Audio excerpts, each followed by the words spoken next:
খিডারে আমার এই একা ভাইয়ে বাড়িতে ঘুরিতে গেছে কার সাথে ভাইস্তে তোর শাশি বেরিয়ে গেছে রে ওমা মাগো কষি তোমাদের বাড়ি মেয়ে ছেলে পেলে আসে গৃহস্থ বলে হ্যাঁ মেয়ে ছেলে পেলে আসে তো কি করবা না একটু শুতাম কন্তে গরু আইলো রে হে জমির ধান সবই খাইলো রে নৌকা আমার কার গণ জুয়ার তাই দেখে কিছু লোকের গাইয়ে আইছে জ্বরে দাদা দাদি গো নৌকা মার্কাই ভোটটা দেবেন গো।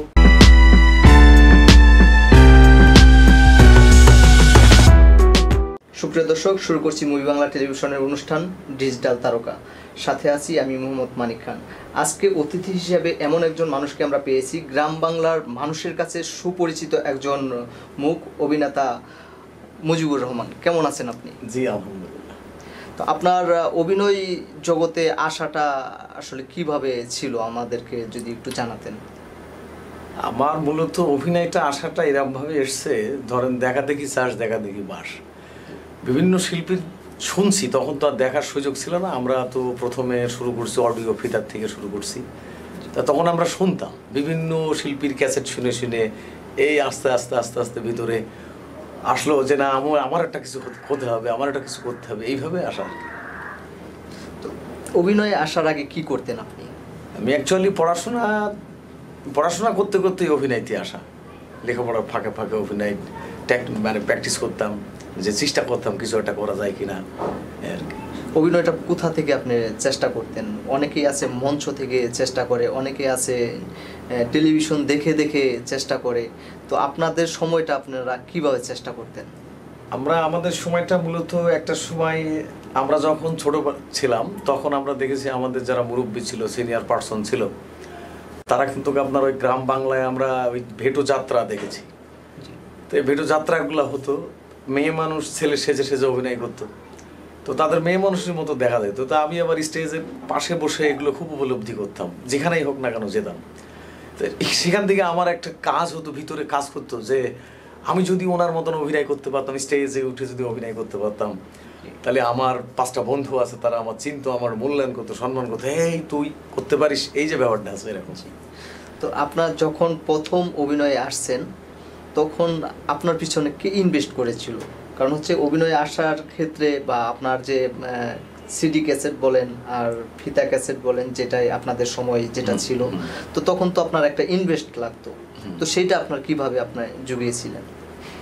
এটা তো অনেক বড় কথা, অনেক বড় প্রশ্ন করেছেন। এটা খুব কঠিন প্রশ্ন। এই প্রশ্ন আমার জীবনে কখনো কেউ করেনি, আজকে আপনি মাত্র করলেন। এটা দেখেন, এটা আমাদের ঝিনাইদহে কোটচাঁদপুরে সিম্ফনি অডিও নাম করে একটা ক্যাসেট কোম্পানি ছিল। ওনার মোটামুটি কথা খুব ভালো প্রচার ছিল, উনি সারা বাংলাদেশেই মোটামুটি কথা ভালো ব্যবসা করছেন। ওনার ঢাকাতেও ব্যবসা ছিলেন, পরে ঢাকার থেকে উনি ক্লোজ করে কোটচাঁদপুরে গেলেন। তো যাই হোক, উনি গ্রামের কাগজে একটা দিছিল যে এখানে নতুন কমেডি শিল্পী নিয়োগ দেওয়া হচ্ছে। তা আমি ওখানে গিয়েছিলাম। ওখানে যাওয়ার পরে আমরা 53 জন ব্যক্তি পরীক্ষা দিয়ে এক একজনের কাছ থেকে 2 মিনিট 3 মিনিট করে ভয়েস নিচ্ছে, ভয়েসটা কেমন। তারপরে আমি তো সিরিয়ালে পড়ে গেলাম, সিরিয়ালে 13-14 জন আমার সামনেই থাকলো। যাই হোক, আমার পিছনে এরকম দেখলাম গড়গড়ারা 53 জন আমরা আছি। তো যাই হোক, সবার কাছ থেকে 1 মিনিট 2 মিনিট নিচ্ছে, আমার কাছ থেকেও 2 মিনিট ভয়েস নিল। নেওয়ার পরে আমারে বললো যে আপনি এখানে বসেন। সবাই তো বাইরে যেতে বলে, আর আমার বললো আপনি পাশে বসেন। তা আমি পাশে বসলাম। বসার পরে পরীক্ষার সবাই নেওয়া হয়ে গেল। হওয়ার পরে বললো যে আপনি থাকেন, আপনার দিয়ে আমরা ক্যাসেট তৈরি করব। তারপরে ওনার কাছে রেখে দিল। ওনার কাছে থাকার পরে উনি আমারে রিহার্সাল করাই, আমার কমেডি শিখাই, এইভাবে কমেডি করতে হয়, কণ্ঠের মধ্যে এইগুলো করতে হয়। ওনার কাছ থেকে শেখার পরে আমাদের নিয়ে গেল রাজশাহী স্টুডিওতে, গীতাঞ্জলি স্টুডিওতে নিয়ে যাওয়ার পরে আমাদের একটা ক্যাসেট হইলো। ক্যাসেটের নাম হচ্ছে গ্লাস ফ্রেন্ড। ওটা অডিও ফিতার কথা বলছে, এটা সম্ভবত 97 সালের কথা বলছে এটা। তো এই শুরু হলো। তারপরে আমাদের ঝিনাইদহে একজন ছিল, উনি আবার বললো যে ঠিক আছে আরেকটা করি। তারপরে ঢাকা নবাবপুরে অ্যাস্টন কমপ্লেক্স ছিল, ওনাদের একটা দিলাম। তারপরে এই 2টা ক্যাসেটের পরে এসে আমরা আমাদের নিজেরা ব্যবসা শুরু করলাম। আমাদের এক স্যার ছিল, উনি কিছু টাকা ইনভেস্ট করলো। আমরা গায়ে খেটে ইজ্জত পাংচার ক্যাসেট নাম করে আমরা প্রথম যে 2টা করলেন, সেই 2টা কি সফলতা পেয়েছিলেন? না, 2টা ক্যাসেটের একটা ক্যাসেটের সফলতা পাইনি। প্রথমটা তো একদম বিক্রি হয়নি। আর 2 নম্বর যে ক্যাসেটটা ওই ঢাকা স্টোন যেটা বাজারজাত করলো, ওইটার আবার একজন ক্রিমিনাল ছিল, উনি আবার বলছে যে শুধুমাত্র আমার দোকানে দিতে হবে, সারা বাংলাদেশ আর কোথাও দেওয়া যাবে না, দরকার হলে সারা বাংলাদেশে আমি বাজারজাত করব। পরবর্তী সময় দেখা গেল যে উনি 1000 পিস বিক্রি করছে, কোম্পানি আর কোথাও দেয়নি, উনিও হয়তো বা সেটা ইয়ে করেনি, একটা ব্যাপার। তো সিডিতে আসলেন কত সালে? আমি সিডিতে এসেছি 2001 সাল থেকে। 2001 সালে আপনাকে দেখতে পেরেছে দর্শক। হ্যাঁ, দর্শক। আর এর আগে শুধু আপনার কণ্ঠই শুনেছে, অডিও ফিতা। হ্যাঁ, অডিও ফিতা। তো যখন আপনি ভিডিওতে যখন আসলেন তখন আপনার শুরুটা কেমন ছিল? আমি যখন অডিও ফিতা থেকে এসেছি তখন বিভিন্ন কোম্পানির মাধ্যমে কাজ করতে করতে আমাদের পাটাপাটুলি শাহিন সিডি নাম করে একজন ভালো ব্যবসায়িক ছিল, ওনার নামও শাহিন ভাই, ওনার নামেই প্রতিষ্ঠানটা ছিল। তো উনি আমাদের ক্যাসেটগুলা দেখাশোনার পরে মাস্টারগুলো উনি কিনে নেয়, কিনে নেওয়ার পরে বললো ভাই এগুলো সব ভিজুয়াল করতে হবে। তারপর উনি খরচ দিত, আমরা ভিজুয়াল করে দিতাম। প্রথম ভিজুয়াল ক্যাসেটটা কি ছিল? সর্বপ্রথম ক্যাসেট ভিডিও হয়েছে সিঁড়ির নিচে বিড়ির দোকান। আর আপনার প্রথম অ্যালবামটা কেমন সাড়া ফেলেছিল? হ্যাঁ, সিঁড়ির নিচে বিড়ির দোকান সিডিটা সুপার ডুপার হিট। সেই ক্যাসেটের আপনার যদি আপনার সংলাপ কিংবা গান যদি আমাদের দর্শকদের শোনাতেন। ওই ক্যাসেটে আপনার একটা গান ছিল, ওই সময় আমাদের ইত্যাদি জনপ্রিয় একটা অনুষ্ঠান, আমি খুব ভক্ত ইত্যাদির অনুষ্ঠানের। তো ইত্যাদি অনুষ্ঠানে আমাদের হানিফ সংকেত স্যার উনি আকবরের দিয়ে একটা গান করেছিল, তোমার হাত পাখার বাতাসে প্রাণ জড়িয়ে আসে, আকবর ভাই গেছিল। তো ওইটা আমরা আবার কমেডি করছিলাম, তোমার হাত খাইটে রাঘাতে কলজে যাই রে কাঁপে, কেমন করে মারলে বাড়ি আমার টাকের পরে, আমার টাকের পারে। এটা আমি করছিলাম, অনেক ভালো হয়েছিল। এবং আমি মাথাটা ছুলছিলাম, হ্যাঁ, টেকো সেজে তারপরে এটা করা হয়েছিল, মোটামুটি ভালো হয়েছিল আর কি। মানে প্রথম অ্যালবাম থেকেই আপনি দর্শক জনপ্রিয়তা পেয়েছিলেন। এসে গেছে। এরপরে আপনি কোন অ্যালবাম কাজ করেছেন? এরপরে সিডিতে আসলো, প্রথমে আসলো সিঁড়ির নিচে বিড়ির দোকান, তারপর আসলো বালতি ভরা ভালোবাসা, তারপরে আসলো আপনার ইজ্জত পাংচার, মেজাজ গরম, কিস্তিমাত, বউ যে কাছে আসে না। এই ক্যাসেটগুলো পরপর সব ভিজুয়াল হয়ে গেল, এইভাবেই আসলো। তার মানে বলা যেতে পারে যে সিঁড়ির নিচে বিড়ির দোকান অ্যালবাম দিয়েই আপনার ভাগ্যের চাকা ঘুরে গেছে, শুরু দর্শক জনপ্রিয়তার শীর্ষে। তারপরে আমাদের মহাজন একটা ক্যাসেট মানে সারা বাংলাদেশে সুপার ডুপার হিট হয়, সেটা নিয়ে প্রথম আলো কাগজেও লেখালেখি হয়। ক্যাসেটটার নাম ছিল মৌজিবরের 4 বউ। তো এই ক্যাসেটটা এমনভাবে সারা বাংলাদেশে মানুষের মুখে মুখে পৌঁছাই গেল, এবং ওর ভিতরে একটা গান ছিল, এই গানটা ছোট ছোট ছেলে মেয়ের খুব লাগছিল গানটা আর কি, মানে এক কথায় খুব ভালো লাগছিল। সেই গানটা যদি হিন্দি গানটা ছিল ঈশা জাদু ডালারে, আর ওই গানটা আমরা কমেডি করেছিলাম, কন্তে গরু আইলো রে হে, জমির ধান সবই খাইলো রে, জমির ধান সবই খাইলো রে, মাইসা চাষি কনে গেল রে, কমেডি করে আমরা এই কাজটা করছিলাম। মানে ধান খেয়ে যাচ্ছে, গরুটি ধান খেয়ে যাচ্ছে, তারপরে আর একজন খেদাচ্ছে, আর উনি আবার জিজ্ঞাসা করতেছে কন্তে গরু আইলো রে, হিসাবটা দেখো।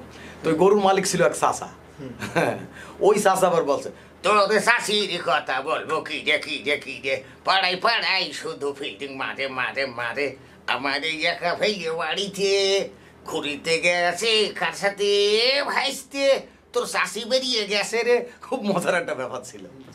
তো এই যে দর্শকদেরকে যে এই যে আনন্দ বিনোদন দিয়ে যাচ্ছেন বা এখন অবধি পর্যন্ত দিয়ে যাচ্ছেন, পূর্বেও দিয়েছেন, ইতিপূর্বেও দিয়েছেন, তো কখনো কি মনে হয়েছে যে আসলে আপনার সফলতাটা কোন জায়গা থেকে আপনি নিজেকে সফল করতে পেরেছেন? আমি 30 বছর, বেশি দিন তো আমি মিডিয়াতে আসিনি, 30 বছর বোধহয় হয়েছে মিডিয়াতে আসা। তো যাই হোক, এই 30 বছরের মধ্যে আমি মিডিয়াতে কাজ করতে এসে একটা উপলব্ধি করেছি যে যদি রুচিশীল কাজ করা যায়, সব কাজেই শান্তি, সব কাজেই তৃপ্তি আসে। আমি ব্যক্তিগতভাবে বলবো, অনেক শিল্পী, আমরা তো অনেক মানুষ আছি, অনেক কমেডি শিল্পী আমরা বাংলাদেশে আছি, এবং পার্শ্ববর্তী দেশ ভারত অনেক আছে, কিন্তু আমি কাউকে কিছু বলতে পারবো না, তবে এতটুকু মনের মধ্যে ক্ষুধা নিয়ে কষ্ট নিয়েই আছি যে আমরা কেন ভালো কিছু করতে পারি না, এটা হচ্ছে কষ্ট। আর ভালো লাগা হচ্ছে যে আমি একটা ভালো কিছু করতে পেরেছি। 5 জন মানুষ যখন বলে ভাই গানটা শুনলাম ভালো লেগেছে, নাটকটা দেখলাম ভালো লেগেছে, এটা আমি ব্যক্তিগতভাবে বলবো যে শিল্পী তার সবগুলোই কর্ম ভালো। আমার প্রশ্নটা ছিল যে আপনার সফলতার স্থান থেকে আপনি এই যে দর্শকদের মনোরঞ্জন করে আসতেছেন, তো এখানে আপনার সফলতাটা আপনি কতটুকু পেয়েছেন? হ্যাঁ, আল্লাহর রহমতে আমি আমার সারা বাংলাদেশের প্রাণপ্রিয় ভাই বোনের কাছ থেকে আমি অনেক পেয়েছি এবং তারা অনেক ভালোবেসেছে, অনেক দেখেছে, আমাকে অনেক সাপোর্ট দিয়েছে। এটা আমার খুব ভালো লাগেছে, খুব ভালো লেগেছে। অনেকেই আছে যে আপনার মিডিয়াতে সারা জীবন কাজ করে গেছে কিন্তু সফলতার পৌঁছাতে পারে নাই, সফলতার শীর্ষে পৌঁছাতে পারে নাই। তো আমি সেই বিষয়টা জানতে চাচ্ছিলাম যে এখন অবধি পর্যন্ত আপনি কাজ করে যাচ্ছেন এবং বিগত দিনেও করেছেন, তো নিজে কতটুকু এর থেকে, এই মিডিয়া থেকে আপনি স্বাবলম্বী হয়েছেন ইনকাম করে? হ্যাঁ, পুরোটাই। অন্য কেউ হয়েছে কিনা জানি না, তবে পুরোটাই আমি মিডিয়া থেকে সফল হয়েছি। আমার শুকর আলহামদুলিল্লাহ। মিডিয়ার পাশাপাশি অন্য কোনো বিজনেস কিংবা অন্য কোনো আপনার আয়ের উৎস আছে কিনা? আমি তো মূলত আপনার ব্যস্তর জন্য অন্য কোনো ব্যবসা আমি করতে পারি না, এর পারপাসে সময় দিতে হয়। নিজের কিছু চ্যানেল পেজ আছে, তার জন্য সময় দিতে হয়। বিভিন্ন বড় ভাই আছে, বিভিন্ন কোম্পানির মালিক বড় ভাই আমাদের আছে, তারা আমাদের অনেক সময় ডাকে, তাদের কাজ করে দিতে হয়। আর অ্যাকচুয়ালি স্টেজ প্রোগ্রামটা আমি বেশি করি। স্টেজ প্রোগ্রামটা আমাদের পার্শ্ববর্তী দেশ ইন্ডিয়াতে এই স্টেজ প্রোগ্রামটা আমি বেশি করি। বাংলাদেশেও আমার ভাই বোন যারা আমাকে চাচ্ছে আমি তাদের অনুষ্ঠানও করি। একটা তার মানে এক কথায় বলা চলে যে আপনার এই মিডিয়া থেকেই আপনার ইনকামের একমাত্র উৎসটা, আয়ের উৎস আমার মিডিয়া। তো আপনার নাটক যেগুলো আছে, কমেডি যে নাটকগুলো আছে, সেখানকার আমরা কিছু ভাইরাল ডায়লগ আমাদের দর্শকদেরকে একটু শোনাতে চাই। কমেডি ডায়লগ বলতে আপনার আমার ঘটনাটা এরকম ঘটেছে যে এখন আমার একটা মেয়ে আছে, আমার মেয়েটা ছোট মানুষ, তো আরেকটা পাশের বাড়ির একটা ছেলে আছে, ওই ছেলেটা আমার মেয়ের ভালোবেসে ফেলেছে। আমার মেয়ে হয়তো বা কিছু নিতে চায়নি, কিন্তু ওই ছেলেটা মাঝে মাঝে বাদাম কিনে দেয়, হয়তো ছোলা ভাজা কিনে দেয়, চকলেট কিনে দেয়, ইত্যাদি ইত্যাদি। তো একটা পর্যায়ে দেখা যাচ্ছে যে ও এসে বিরাট ভাব নিচ্ছে যে আমি এত কিছু আমি দিলাম, কেন তুই আমার কথা শুনবি না, কেন আমার ডাকে সাড়া দিবি না, এরকম একটা ব্যাপার। ওই ছেলেটাও মনে করেন যে খুব ভাবের সাথে বলছে আজকে আমি সব তামানামা করে দেবো যদি তুই আমার ডাকে সাড়া না দিস। তখন ওই আমার মেয়েটা বললো আব্বা এরকম বললো, তখন আমি বললাম হে খিডা রে, এই যে ব্যাপক একটা, হ্যাঁ এই ডায়লগটা কিছু মানুষ আবার কি করছে, এইটুকু আমার, আমার কি হাসছে রে, এটুকু আমার, এই দুইটুকু আমার একই জায়গার ডায়লগ। এখন কথা হলো যে কিছু মানুষ আমারে পচানোর জন্য, আমারে ধুয়ে দেওয়ার জন্য, সারা বাংলাদেশ থেকে ধুয়ে দেওয়ার জন্য উনি আবার পচা কথা বলছে, একটা পচা কথা বলছে, একটা আমারে দিছে, আর একটা পচা কথা বলছে, একটা আমারে দিছে। যখন 4টা কথা অ্যাড করছে তখন ওটা টোটাল শুনলে দেখা যাচ্ছে একজন মা বোন স্যান্ডেল খুলে মারবে, আমি মনে করি। কিন্তু ওই বেটা আমার পচাইতে যাই আমার হিট করছে।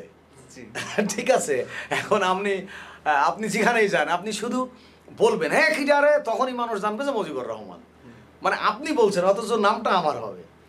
তো এই জন্য আমি একটা কথাই বলবো যে সব মানুষের বলবো যে আপনারা পরের পচাতে যেন না, পরের পচাইতে গেলে কিন্তু হিট হয়। ঠিক আছে, তো এই ডায়লগটা ব্যাপক আকারে আপনার মানুষের মুখে মুখে পৌঁছে গেছে এই ডায়লগটা। তারপরে আবার আরেকটা ডায়লগ ছিল, সিঁড়ির নিচেই বিড়ির দোকান। সর্বপ্রথমে এক ফকির ভিক্ষে করে বেড়াচ্ছে, ওনার গায়ে অনেক জ্বর, প্রচুর জ্বর, আবার হালকা মেঘ হয়েছে, টুকটাক বৃষ্টি পড়তেছে। এখন ওই ফকির চিন্তা করছে এই রাত করে তো আমি যেতে পারবো না, এখন এক বাসায় যে বলছে ও মা মা গো, এখন ইত্যাদি। এরপরে বাসার থেকে একটা সাউন্ড আসলো হ্যাঁ ফিরা গো। এখন উনি এবার বাইরের থেকে বলছে আমি কানু ফকির মা, আমি কানু ফকির। এখন ভিতরের দিকে বলছে এত রাত করে কি তো ওভার টাইম করতে আসছো কিনা? তো বলছে যে না বাবা আমি একটু শুতাম, তোমাদের বাড়ি একটু শোয়া যাবে না গো। তখন ভিতর দিকে বললো না আমার বাড়ি মেয়ে ছেলে পেলে আসা হবে না, অন্য বাড়ি যাও। আর এক বাড়ি গেছে, এরকম পরপর প্রত্যেকটা বাড়িতেই জিজ্ঞাসা করছে, উনি বলছে না আমার বাড়ি মেয়ে ছেলে পেলে আসা শোয়া যাবে না। এইবার ফকির চিন্তা ভাবনা করছে এইবার জিজ্ঞাসা করে নেবো যে মেয়ে ছেলেবেলা আছে কিনা। এবার আর একটা বাড়িতে যে বলছে ও মা মা গো, একজন বেরিয়ে আসলো, কি ব্যাপার ভাই, কি গো? তখন ফকির বললেন, কষি তোমাদের বাড়ি মেয়ে ছেলে পেলে আছে? গৃহস্থ বললেন, হ্যাঁ মেয়ে ছেলে পেলে আছে, তো কি করবা? না একটু শুতাম। এই কথা বলার সাথে সাথে ফকির তো আচ্ছা খাওয়া খাইছে। খাওয়ার পরের পর বাবা তুমি মাইলে কেন? তখন তুমি 65 বছরের উপরে তোমার বয়স, তুমি এত বড় কথা বললে কিভাবে? তখন বাবা শুনিয়ে তো মারবা। ব্যাপারটা এইরকম আর কি। যেখানে যাই সেখানে বলে আমার বাড়ি মেয়ে ছেলে পেলে আছে, শোয়া যাবে না। এই জন্যই তো জিজ্ঞাসা করেছি তোর বাড়ি মেয়ে ছেলে পেলে আছে কিনা, যদি থাকে তাহলে শুইতে চাইবো না। ব্যাপারটা ছিল এরকম আর কি, হেবি মজার ব্যাপার ছিল।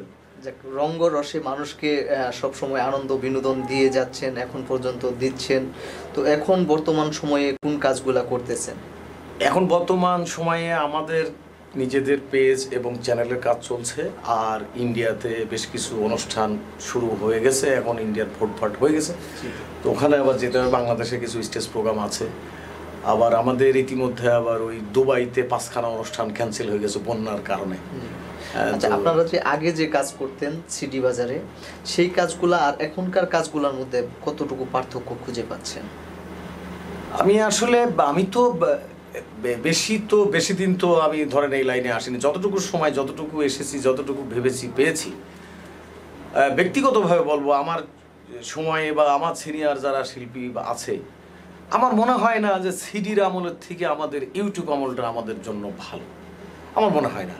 তবে আমি যতটুকু দেখলাম এই সময়ের থেকে সিডির সময়টা আমরা খুব ভালো ছিলাম এবং খুব মজায় ছিলাম, শান্তিতে ছিলাম। ধরুন আমি যখন পাটুয়াটুলি যেতাম, আমাদের মহাজনের অফিসে যেতাম, তখন একটা অন্যরকম একটা ব্যাপার স্যাপার ছিল। আর এখন তো সেই ব্যাপারটা হবে না, কারণ হচ্ছে ব্যবসা তো নাই। আমার মহাজন যেমন ব্যবসা গুটিয়ে অন্য ব্যবসা শুরু করছে। যেমন আপনি নাম শুনেছেন, আপনি চেনবেন, আপনি যেহেতু ফিল্মের মানুষ। আমাদের সঙ্গীতা নাই, সাউন্ডটেক নাই, হ্যাঁ, বিউটি কর্নার নাই, সোনালী প্রোডাক্টস নাই, কেউ নাই। তো যাই হোক, তাদের হয়তো বা ইউটিউব চ্যানেলের ব্যবসা আছে, কিন্তু ওই মজাটা যে তারা পাচ্ছে আমার বিশ্বাস হচ্ছে না। যেহেতু আমি একজন ক্ষুদ্রতম শিল্পী হয়ে পাচ্ছি না, তখন আমি মনে করি আমার মহাজন, আমার কোম্পানির মালিক সেই মজাটা পাচ্ছে, আমার বিশ্বাস হয় না। তারপরেও কে কী অবস্থানে আছে আমি জানি না। সোশ্যাল মিডিয়াতে আসার পরে আপনার ভাইরাল কন্টেন্ট নিয়ে একটু কথা বলতেন যদি। সোশ্যাল মিডিয়াতে আসার পরে ভাইরাল কন্টেন্ট যদি ধরেন, তাহলে আপনি তামাক খাওয়া নাম করে একটা নাটক আছে আমাদের, মানে যে গ্রামের মানুষ ওই হুক্কা খায় না, এই হুক্কা খাওয়া কন্টেন্টটা অনেক মানুষের দাগ কাটছে। তারপরে ইউটিউব চ্যানেল খুললাম, একটা গান আছে, এই গানটাও ব্যাপক আকারে জনপ্রিয় হয়েছে। দর্শকদের যদি আমাদের একটু বলতেন। হ্যাঁ, ইউটিউব চ্যানেল খুললাম কা, হালের গরু দুইটো বেচলাম কা, বউ ঝাঁটা দিয়ে মারে 3 বেলা, বউ ঝাঁটা দিয়ে মারে 3 বেলা। এর অর্থ ছিল একজন ওরে বলছে যে একটা ইউটিউব চ্যানেল খোল, তাহলে মাসে 10 লাখ টাকা আসবে। ওর আবার 2টা গরু 2 লাখ টাকা বিক্রি করে ওটা করছে। করার পরে একটা নাটক তৈরি করে ছাড়ছে। 3 দিন পরে হিসাব নিচ্ছে, কটা ভিউ হয়েছে? 4টা ভিউ হয়েছে। কয়েছে আমার কত পাও না? কয়ে যে 1 লাখ ভিউ হলে 25 টাকা পাইবি। 4টা ভিউ হয়েছে, কয় টাকা পাবি তুই এসে কর। এটা শোনার পর উনি তো পড়ে গেছে। এরপর উনি বাড়ি এসে ঝাঁটা দিয়ে অনেক মার খেয়েছে।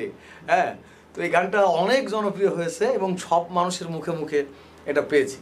আর সোশ্যাল মিডিয়া এসে এটা হয়েছে। আর একটা বিষয় হয়েছে, গত জাতীয় নির্বাচনে আমাদের একটা গান ব্যাপক মানুষের মুখে মুখে আসছিল, আপনারা হয়তো বা অনেকেই দেখেছেন, শুনেছেন। সেটা হচ্ছে, ও খালা খালু গো নৌকা মার্কাই ভোটটা দেবেন গো কাকা, কাকি গো নৌকা মার্কাই ভোটটা দেবেন গো, নৌকা মার্কার গণ জুয়ার, তাই দেখে কিছু লোকের গায়ে আইছে জ্বরে দাদা দাদি গো, নৌকা মার্কাই ভোটটা দেবেন গো।